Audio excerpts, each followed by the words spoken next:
সকালটা ভীষণ সুন্দর, হাঁটতে হাঁটতে দেখাচ্ছি। আমি হাঁটতেছি, আমার হাতে মোবাইল। ওই যে মন্দিরে ঢং ঢং ঢং ঢং ঘন্টা বাজতেছে।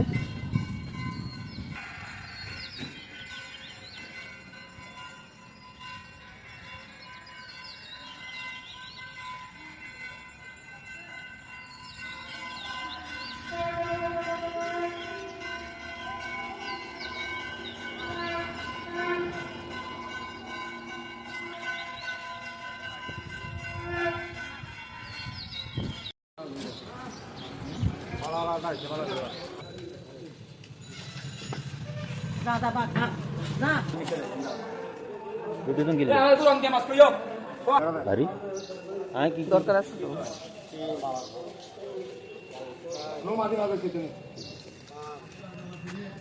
বন্ধুরা, আপনাদের সামনে হাজির হয়ে গেলাম কাজ নিয়ে। কি কাজ করতেছি? সকালবেলা রুটি বানাচ্ছি, দেখতেছেন রুটি বানাচ্ছি। আর এদিকে সকালবেলার জন্য তরকারিটা হয়ে গেছে। সব কিছু নিয়ে শুরু করে দিলাম আজকের রান্নার ভিডিওটা। পুরো রান্না দেখবেন, লাইক কমেন্টস করবেন। লাইক কমেন্টস করে চলে যাবেন না, পুরো ভিডিওটা দেখবেন। পুরো ভিডিওটা দেখে আপনাদের যদি ভালো লাগে, পরের দিনের আবার নিমন্ত্রণ রইল, নাকি বলেন? পরের দিনের নিমন্ত্রণটা পাবেন তো। তো এই সব কিছু নিয়ে সকাল থেকে দুপুর পর্যন্ত রান্না নিয়ে থাকতেছে আমার ভিডিওর সব কিছু, বুঝতেছেন? সবটা দেখবেন, দেখে হাসি মুখে একটা লাইক কমেন্টস করে যাবেন। দুইবার তিনবার বলে ফেললাম, কিসের জন্য বললাম জানেন? অনেকে আছেন যে কমেন্টস করতে পারেন কিন্তু লাইক দিতে পারেন, মন থাকে না, সেই জন্য বলে দিলাম। এই যে ফুটবলের মতো রুটিটা ফুলে গেল, এবার রুটিটা নামিয়ে নেব। সব কিছু নিয়ে শুরু করে দিলাম আর কি। তো পুরো ভিডিওটা দেখুন বন্ধুরা। একদিকে রুটি হচ্ছে, একদিকে চাটা হচ্ছে, আর তরকারিটা তো সবার জন্য করলাম, ঠিক আছে? এবার নিজের জন্য নিয়ে নিচ্ছি। তরকারিটা নিয়ে নিলাম, দুইটা রুটি নেব।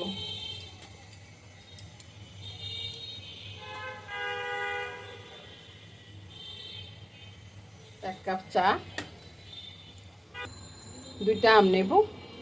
আর ভাই, অন্যের খাওয়া কি হচ্ছে না হচ্ছে সেটার দিকে চিন্তা করবেন না, আপনার নিজের খাওয়াটা কেমন হবে সেটা চিন্তা করুন, বুঝছেন? নিজের শরীর ঠিক থাকলে সব ঠিক থাকবে।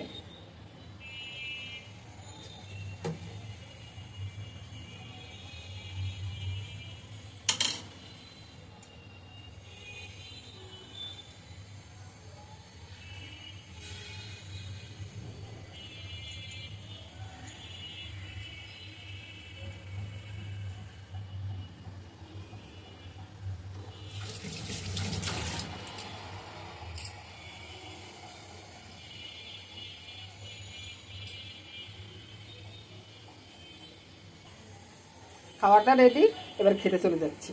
জল খাবার খেয়ে দুপুরবেলা রান্না চলে আসলেন। দুপুরবেলা রান্না কি হবে? রিকশা মাছ হবে।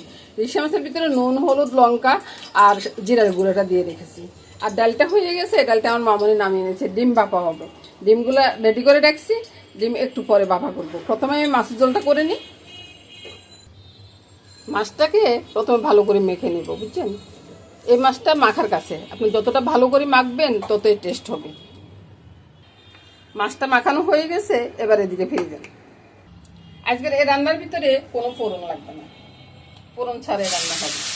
মাছগুলো ঢেলে দিলে একবারে মশলা যা আছে সব একবারে কেসিয়ে দিলাম, দিয়ে মাছগুলোকে একটু ধুলে দিব। বুঝছেন? ওদিকে বাতাসের চুলাটা নেবো অবস্থা, বুঝছেন? দরজা আটকালে গরম লাগে, দরজা খুললে বাতাসে ঝুলা নেবে যায়, ওই অবস্থা আর কি। এবার একটা উল্টে নিয়ে দিব।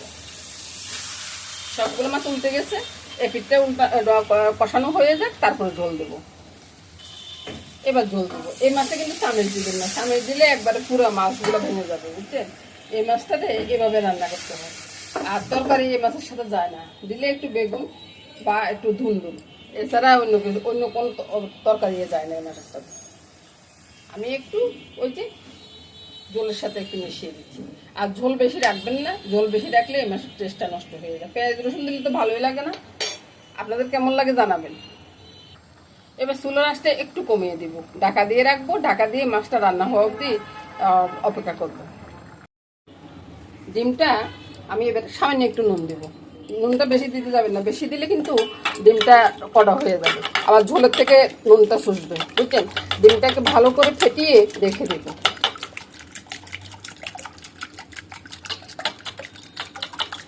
এটা এক সাইডে থাকুক, ততক্ষণে মাছটা হয়ে যাবে।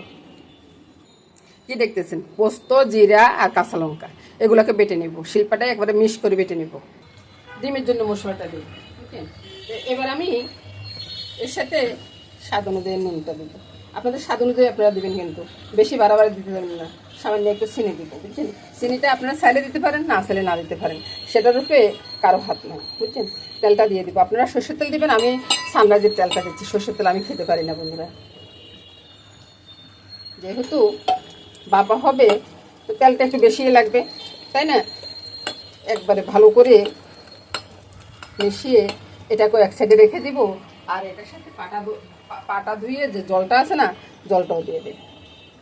ভালো করে মিশিয়ে নেব, মিশিয়ে রেখে দিব এক সাইডে। এটার সাথে আর লঙ্কাটা দিলাম না, বুঝছেন। মাছের জলটা হয়ে গেছে, মাছের জলটা এক্ষণে নামিয়ে নেব, নামিয়ে আপনাদেরকে দেখাচ্ছি। একটা মাছও কিন্তু ভাঙে নেই। এভাবে রান্না করবেন, দেখুন যে সবগুলো মাছ গোটা গোটা থাকবে, আর দেখতে অনেকটা সুন্দর হবে। দেখুন তো দারুণ হয়েছে না রান্নাটা। দেখুন তো বন্ধুরা, তেলটা কড়াইতে তেল দিয়ে দিয়েছি, তেলটা গরম হয়ে গেছে, সবগুলো একসাথে ছড়িয়ে দিলাম। বাড়িটা একটু দিয়ে দিলাম।